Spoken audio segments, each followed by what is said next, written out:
What's up, everybody? I'm running Mikasa around today, now that I actually have her her skill tree, capped out, except for the very center ability, obviously, that sweet, sweet +1 to all thunder damage, lightning damage, whatever system we're on here. But it is nice to see, just kind of going in here to where I used to do thresholds in the past and messing around with stuff. It's nice to see new clear times coming up that are records, because then you just know you're doing good. So let's try Heart of the Temple on easy mode, just to kind of ease ourselves into this, see how she does in here. She doesn't have anything that negates resistance, so it's not like she's equipped with the pistol. She's doing all lightning. She's doing all lightning. We'll go over her buffs real quick. She does have her paid weapon and her scarf, and she does have her OEM gear. So, yeah, good news. With my daily endeavors, I did manage to pull the arc. Very happy about that, because we'll talk about that. The arc kind of does open some doors up for you here, especially if you plan on running Mikasa and Levi. And I can't wait to see what they do with Levi. He's probably going to be strong AF. So here she is, SCT up, physical damage reduction, crit rate up, right? We got the snap blade, the gas. We're going to talk about how that works, or at least my understanding of it.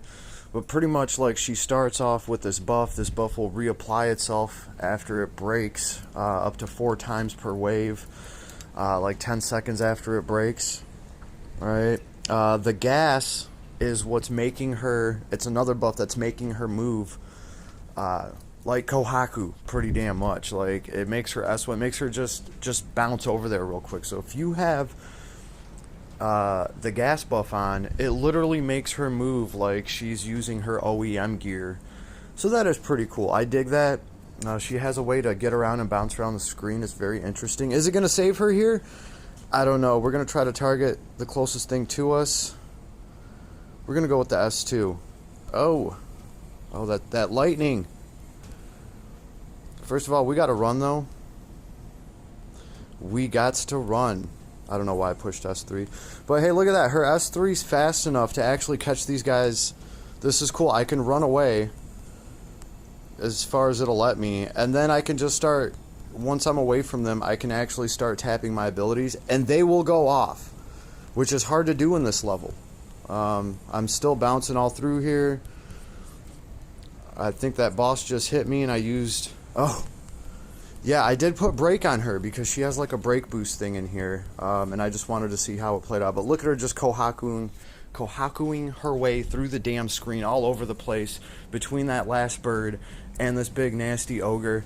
I think he did smack us with that hammer once, and I think we did go down to 0 hit points. And then she's just going to recover from Proud Force, from all that healing off of crits if you got something to keep her alive. But that was not bad. That was not bad, considering I don't have anything in her kit, set up specifically for this fight. Other than the breaker. I did have like an extra 5 SC and I put breaker on. Let's try this on Nightmare though, or on hard. Heart of the Temple, level 95 on hard.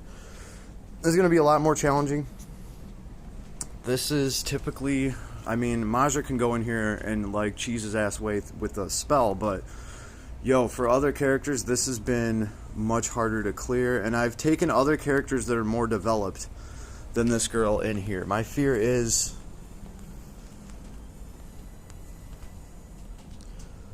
Let's see.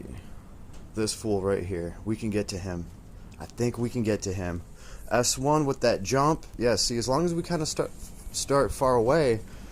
we can smash them up pretty good, but then we got to start running away when we get smashed like that.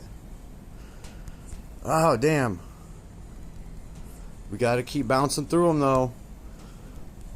We have to hit with our S3s. Very nice, lady. We have to drop another S3. He's got his hammer in tow. He's broken AF, though. So, the brakes on this girl are very nice. We're just going to keep jumping around with our S1, letting it target whoever. Yeah, we're at least going to try to get him with, while he's in his break, because he could still take us out. So that was my bad. I should have been targeting him exclusively when he was broke AF. But you know what? With this girl, I feel like she can, she can just break him again. Okay.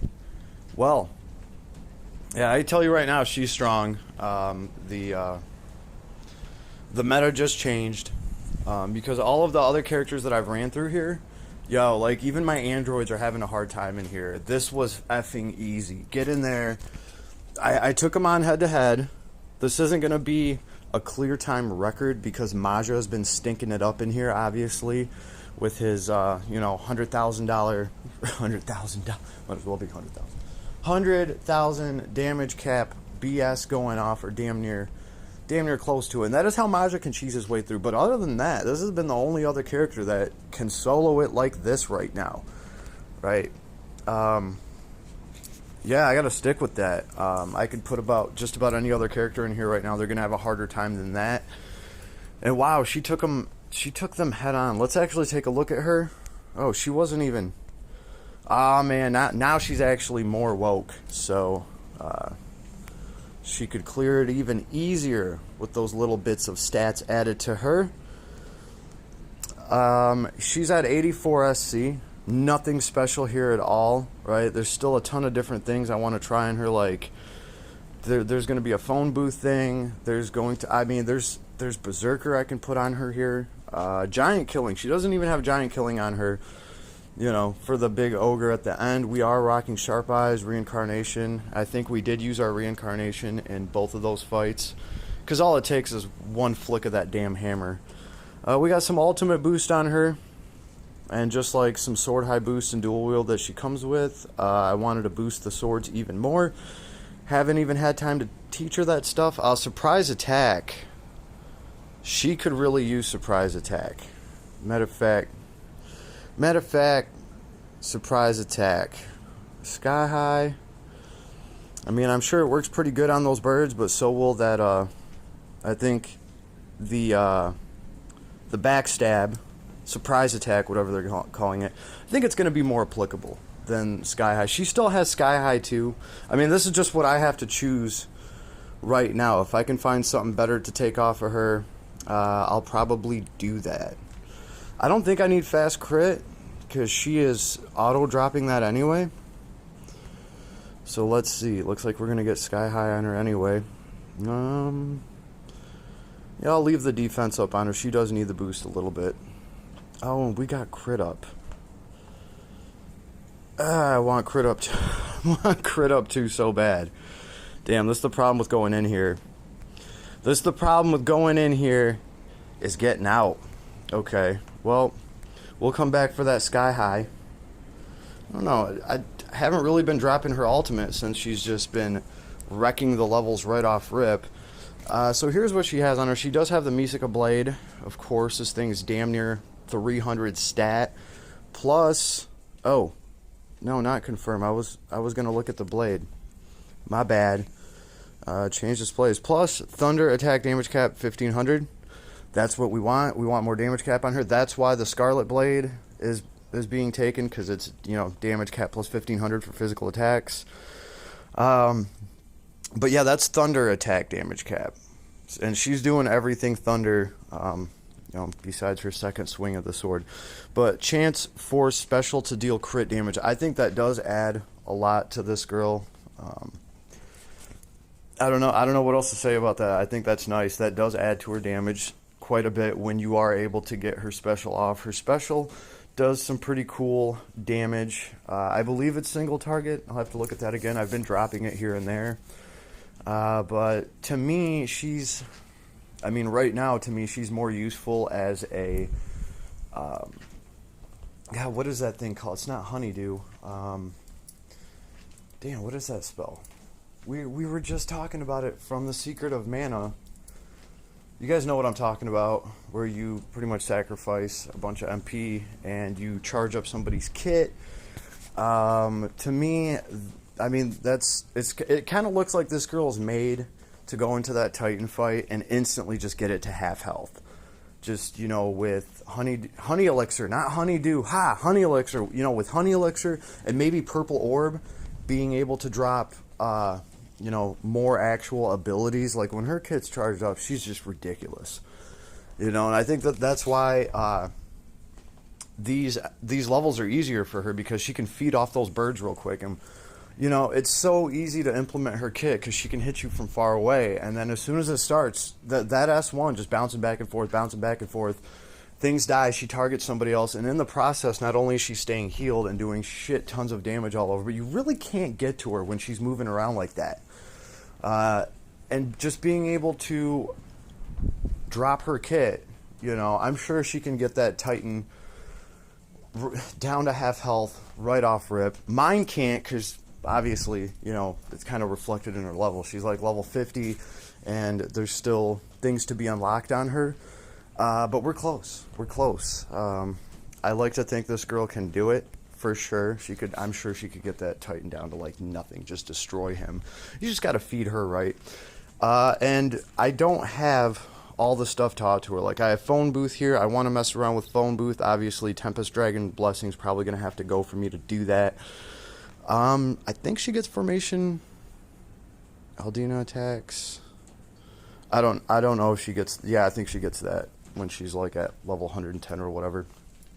I don't have giant killing on her yet. I haven't messed around with that, see if that's even worth it, or if she's already capped everywhere, hell, it's time to start taking stuff off of her. She doesn't even have Combo Master. There is a very easy damage increase with Combo Master I could put on her, and I haven't even been increasing her attack.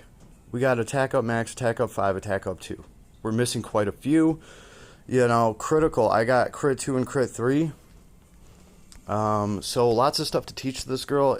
It's already a tight fit, right? Because look at I had to put Thunder Attack Rise 2 on her. That's taken up, 15 SC. And Thunder Drive. Thunder Drive takes 4 SC. But I do believe I have damn near all of them on this girl. So she is fully electrified. There was something else I wanted to put on her. It strengthens, it empowers your S1. That's what I wanted to put on her. I'm going to be teaching that to her next. And that's just because I think her S1 to a boss is so effing nasty. The amount of damage that you're doing per second when she's just bouncing back and forth with that S1 over and over again is pretty crazy. It's pretty crazy. So that's what I think of this girl now that I'm actually kind of going through some of these old threshold levels I had. I say old because they're just not going to do it now. They're not going to cut it. She's managed to destroy all of that at 108 on her ability tree, level 59, and pretty much with her gear and a Scarlet Blade, right? She's got her scarf. She has the ODM gear. This is what came on the arc from this collab that we got right now. It is an LR arc. It was so nice to see a freaking orb turn green. But physical attack damage to bosses plus 10%. Cool. Boost movement speed. So I guess that 10%, there's that giant slaying ability, on this gear that's got 88 attack. It's given some defense and some mind. So pretty good attacker item, right? Especially that physical damage to bosses plus 10%. That is really nice. And her scarf, when near death, very greatly restore hit points. It's going to help keep her alive. That's important. And strength, defense, mind plus 50%. It's a pretty huge boost right there. It's going to boost movement speed, so you can get to your next enemy and proud force the shit out of them. And it's going to give you continuous protection effect. And here's what's important: hit point plus 10%. I think when you add that hit point plus 10% at the bottom, I think this item is pretty cool for 6 stars. I picked it up with her 25 credentials.